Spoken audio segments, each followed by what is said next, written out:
Good morning. This is Pastor Keith with Progressive Movement Towards Christ Church.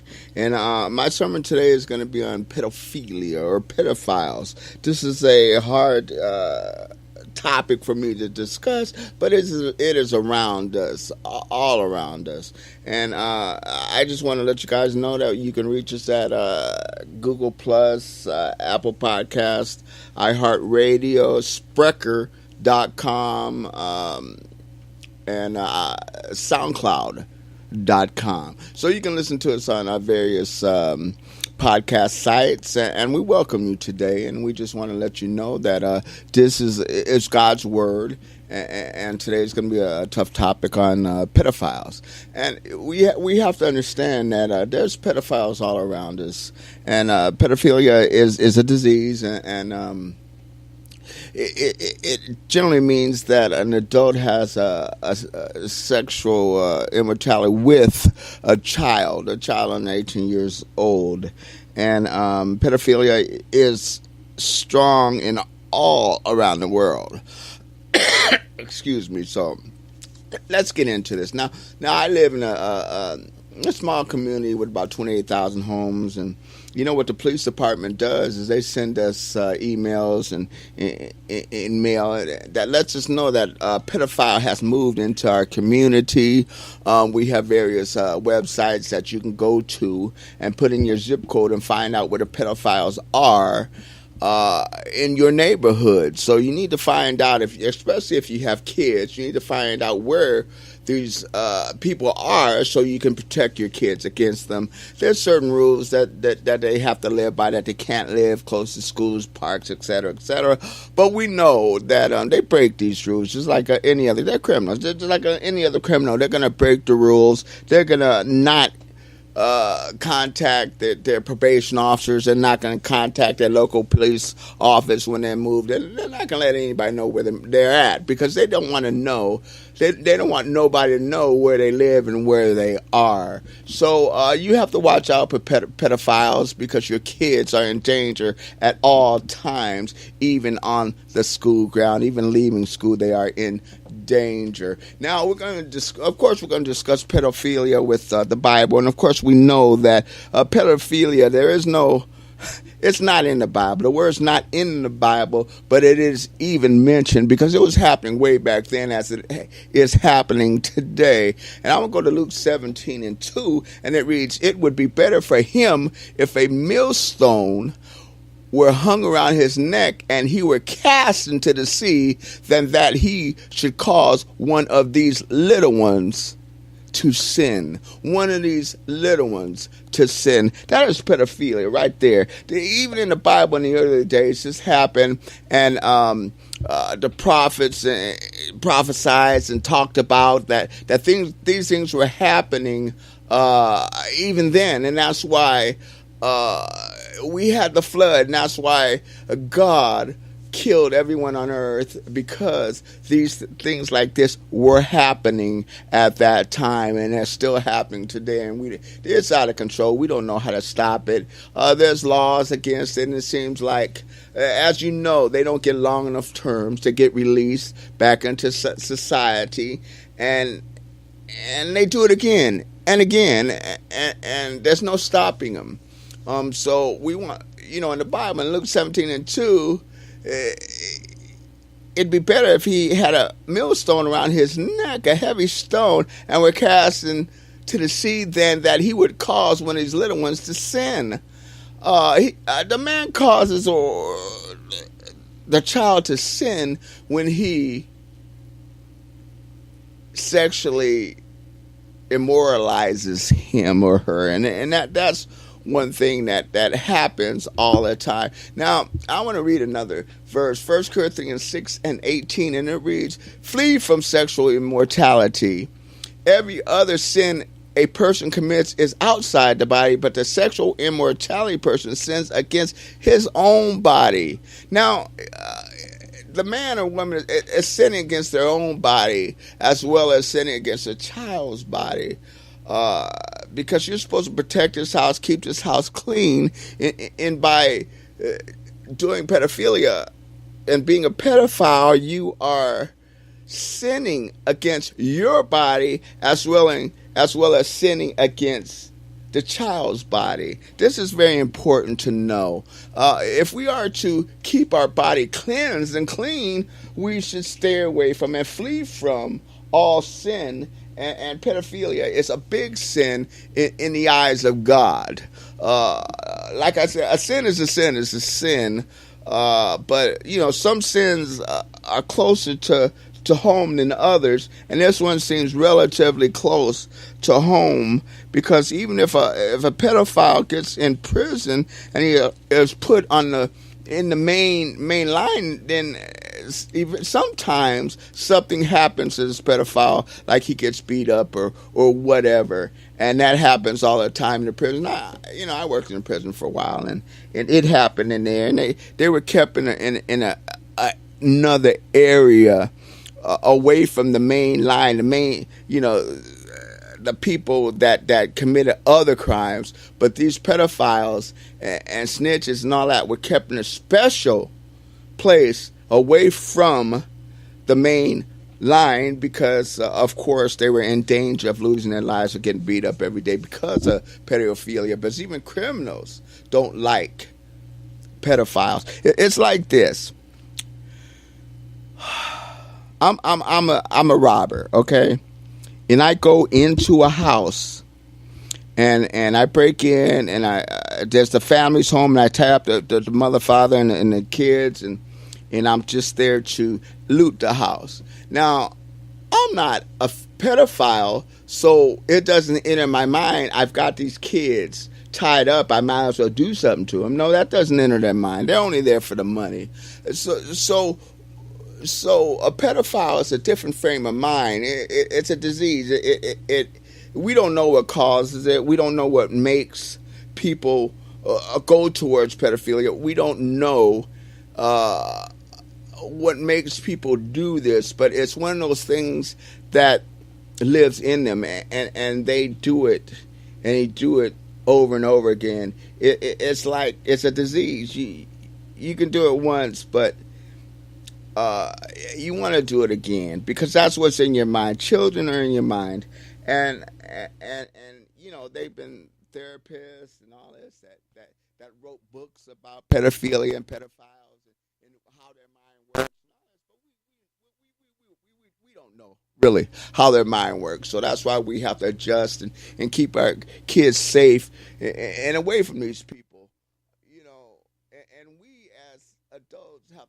It says flee from sexual immorality, and fleeing from it means protecting, not only leaving, but protecting our kids. You can't move out of a neighborhood just because a pedophile moved in, because there's pedophiles in almost every neighborhood, if not every neighborhood. So you can't just walk away and I'm going to move to a better neighborhood, move to a neighborhood with millionaires in it. Hey, these guys roam schools all over the place. They roam parks. They roam parks. They roam any place that a kid is left unattended, schools, and they take these kids and do whatever they want with them. And that's why you have to protect your children. Now in Romans 1:26 it reads, "For this reason God gave them up to dishonorable passions, for their women exchange natural relations for those that are contrary to nature." Now these passions that these pedophiles have are in fact contrary to nature. They're contrary to God's word. They're contrary to what God really wants to happen. So they're evil. They're sinful. They're in the devil's grip, and that's why they do things that are illegal, which is sexual immorality with children, kids, our kids. Now, in Ephesians 5:5 it reads, "For you may be sure of this, that everyone who is sexually immoral, or impure, or who is covetous, that is an adulterer has no inheritance in the kingdom of Christ and God. That means they will not walk in heaven. They will not enter heaven. As soon as they reach the golden gate, they will be turned away and sent down with the devil. They won't enter heaven, not through a back door, not through over the wall, not through any way. They will not. But since it's a disease, they don't really care if they are sexually immoral and sexually assault kids. They know nothing of God. They know nothing of God's word. They know nothing about living in the light. They live in the darkness. And I don't know what to say. I just wish that our country, or anybody's country, would put these people away for good when this happens. Excuse me. That the terms would be longer, and they be held in captivity till they meet their maker. And that's just my opinion. But God says that we have to live by the law. His law and the law of the land. And the law of the land is whatever country you live in. And the decisions are made by the upper courts, and with all the penalties that are given to pedophiles and in the whole yard. So we have to live with it, but we don't have to like it. We can vote for a congressman or someone else that would speak our voice and make these terms longer for these pedophiles. I want to read one more. Now, in 2 Peter 2:17 through 19, it reads, "These are waterless springs and mist driven by a storm. For them the gloom of utter darkness has been reserved. For speaking loud boasts of folly, they entice by sexual passions of the flesh those who are barely escaping from those who live in error. They promise them freedom, but they themselves are slaves of corruption. Slaves of corruption. For whatever overcomes a person, to that he is enslaved." Like I said, this is a thing that they can't get out of. Therapy might help some, but won't help most. And they're driven by a storm. They live in the gloom of darkness, which is reserved for them. And, of course, when they die, they'll be in the light of fire in Satan's hell. And you just have to understand that they can't be stopped. We don't know why they do this to our children. We don't know why they're even interested in a child when there's plenty of adults that they can have sex with or relationships with, but they decided that children were, in fact, the best opportunity for them. Now, even in relationships that people get into, and there's a lot of people that have boyfriends, husbands, whatever, and sexual immorality goes on with the husband or the boyfriend with a child, and the woman doesn't speak up. That isn't fleeing from sexual immorality. That's letting it happen. And you are, I believe, in fact, just as guilty as the man or woman that's committing sexual immorality, that's having sexual relationships with a child. Both are responsible for what happens to that child, even if one of the people are not actually involved, but they know what's going on. And you know what I can't believe? I can't believe when a child, even at 16 and 17, tell the other adult that this is happening, that, no.